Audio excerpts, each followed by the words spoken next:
আসসালামু আলাইকুম। আমি মোহাম্মদ জাকারিয়া ইসলাম। বর্তমানে নোয়াখালী বিজ্ঞান ও প্রযুক্তি বিশ্ববিদ্যালয়ে বাংলা বিভাগে অধ্যয়নরত আছি। আলহামদুলিল্লাহ ভার্সিটিতে চান্স পেয়ে আমি মহান আল্লাহ তাআলার কাছে কৃতজ্ঞতা জ্ঞাপন করি।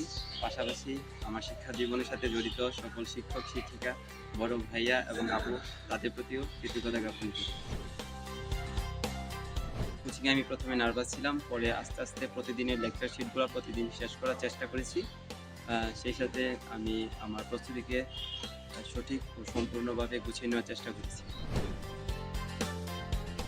প্যারাগনকে বেছে নেওয়ার একটাই কারণ, ব্রাহ্মণবাড়িয়াতে প্যারাগনের মেন্টরিং বা যারা কোঅর্ডিনেটর হিসেবে কাজ করছে তাদের লেকচার শিটগুলো গুছানো এবং তাদের পড়ানোর যে একটা স্টাইল বা মেন্টরিংয়ের যে ব্যাপারটা, এগুলো থেকে প্যারাগন আমার কাছে খুবই ভালো লেগেছে।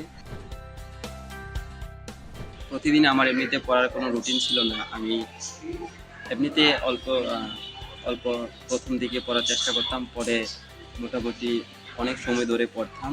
বেসিক্যালি আমি ১০ থেকে ১২ ঘন্টার মতো প্রত্যেকদিন পড়ার চেষ্টা করেছি। জুনিয়র উদ্দেশ্যে একটি পরামর্শ হচ্ছে, তোমরা বিগত বছরের প্রশ্নগুলো ভালোভাবে অ্যানালাইসিস করবে। যেকোনো সমস্যার সমাধান নিয়ে প্যারাগনের কাছে আসবে। ভাইয়া এবং আপুরা আমরা যারা আছি তারা তোমাদেরকে হেল্প করবে এবং লেকচার শিটগুলা প্রতিদিনেরটা প্রতিদিন শেষ করার চেষ্টা করবে।